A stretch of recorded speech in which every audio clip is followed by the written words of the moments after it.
जानकी वल्लभ विजयते। नमो राघवाय। प्रभु के मुख से अपने लिए इतने स्नेह भरे वचन सुनकर वानर समूह भाव विभोर हो गए। उनका मन प्रभु की अमृतमयी वाणी को सुनकर भर ही नहीं रहा था। वे बार बार प्रेम के आंसुओं के साथ प्रभु के चरणों में गिर रहे थे और उनके चरण कमलों को पकड़ रहे थे। उन्हें इस बात का गर्व नहीं था कि उन्होंने रावण को मारा, बल्कि वे इस बात से सुखी थे कि उनके आराध्य उन पर इतनी कृपा कर रहे हैं। विभीषण के राज्याभिषेक के बाद प्रभु ने हनुमान जी को बुलाया और आदेश दिया, हे हनुमान, तुम लंका जाओ, जानकी को विजय का समाचार सुनाओ और उनकी कुशलता लेकर तुरंत आओ। हनुमान जी के नगर में प्रवेश करते ही राक्षसियों ने उनका स्वागत किया और उन्हें आदर के साथ सीता जी के पास ले गए। हनुमान जी ने दूर से ही माता को प्रणाम किया। माता सीता ने तुरंत पहचान लिया कि यह प्रभु का वही दूत है। हनुमान जी ने प्रसन्न होकर कहा, माता, कौशल राज कुशल से हैं। उन्होंने युद्ध में रावण को जीत लिया है और अब विभीषण लंका के राजा हैं। यह सुनकर माता सीता का रोम रोम पुलकित हो गया। सीता जी इतनी प्रसन्न हुई कि कहने लगी, हे हनुमान, इस शुभ समाचार के बदले में तुम्हें क्या दूं? तीनों लोकों में ऐसी कोई वस्तु नहीं जो इस समाचार की बराबरी कर सके।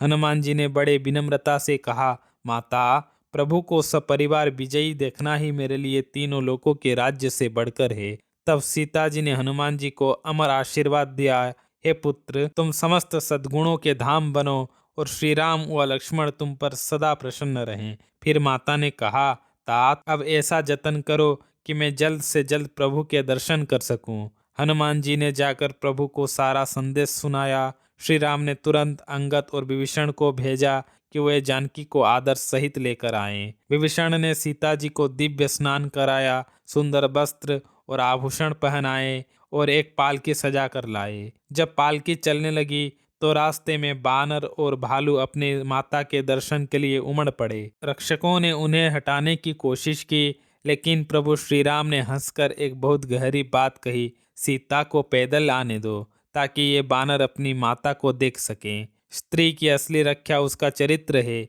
पालकी या पर्दा नहीं। यहाँ तुलसीदास जी एक महान रहस्य बताते हैं। असल में रावण के हरण से पहले ही प्रभु ने असली सीता जी को अग्नि की शरण में सुरक्षित रख दिया था और रावण के पास केवल उनकी छाया थी। प्रभु उस छाया सीता को वापस लेकर असली सीता जी को प्रकट करना चाहते थे। इसलिए संसार को दिखाने के लिए प्रभु ने कुछ कड़े वचन कहे, जिन्हें सुनकर सभी उदास हो गए। लेकिन सीता जी प्रभु के मन की बात समझ गई। सीता जी ने लक्ष्मण जी से कहा, हे लक्ष्मण, तुम मेरे धर्म के गवाह बनो और तुरंत अग्नि तैयार करो। लक्ष्मण जी दुखी थे, पर प्रभु का रुख देखकर उन्होंने अग्नि प्रज्वलित की।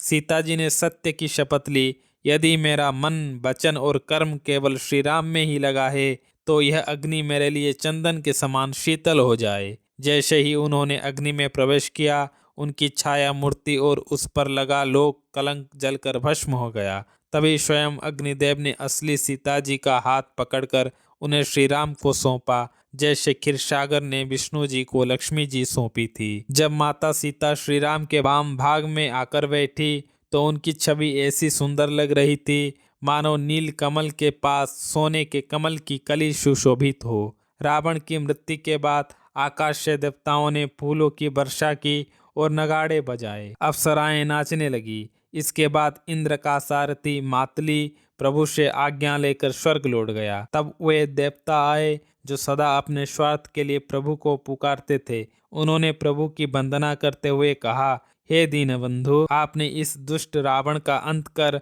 हम पर बड़ी दया की। यह कामी और कुमार्गगामी रावण अपने ही पापों से नष्ट हुआ। देवताओं ने प्रभु के विराट स्वरूप का वर्णन किया कि कैसे उन्होंने मीन, कच्छप, बराह, नृसिंह, वामन और परशुराम अवतार लेकर समय समय पर देवताओं के कष्ट हरे हैं। उन्होंने आश्चर्य भी प्रकट किया कि जिस रावण ने जीवन भर देवताओं से द्रोह किया, उसे भी प्रभु ने अपना परम पद मोक्ष दे दिया। विनती करने के बाद सभी देवता हाथ जोड़कर खड़े हो गए। तब सृष्टि के रचयिता ब्रह्मा जी का शरीर प्रेम से पुलकित हो उठा और वे प्रभु की स्तुति करने लगे।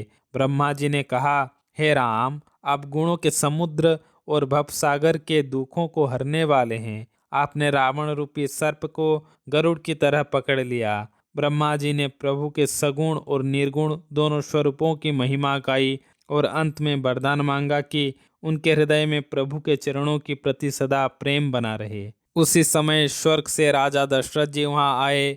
अपने पुत्र राम को विजयी देखकर उनके नेत्रों में प्रेम के आंसू भर आए। प्रभु श्री राम और लक्ष्मण जी ने पिता के चरणों की वंदना की। श्री राम ने बड़ी विनम्रता से कहा, पिताजी, यह आपके ही पुण्यों का प्रताप है कि मैंने इस अजय राक्षस को जीत लिया। तुलसीदास जी यहाँ एक गुह्य बात बताते हैं कि दशरथ जी ने श्री राम को पुत्र भाव से प्रेम किया था, इसलिए उन्हें कैवल्य मोक्ष नहीं मिला, बल्कि प्रभु ने उन्हें अपनी भक्ति प्रदान की। प्रभु को बार बार प्रणाम कर दशरथ जी वापस देवलोक चले गए। अब देवराज इंद्र की बारी थी। इंद्र का अभिमान चूर चूर हो चुका था। उन्होंने प्रभु से क्षमा मांगते हुए कहा, प्रभु, मुझे बहुत घमंड था कि मेरे समान कोई नहीं, पर आपके दर्शनों से मेरा वह अंधकार मिट गया। मुझे आपका यह सगुण रूप ही सबसे प्रिय लगता है। इंद्र की स्तुति से प्रसन्न होकर प्रभु ने उनसे कहा, हे देवराज, युद्ध में हमारे जो बानर भालू मारे गए हैं,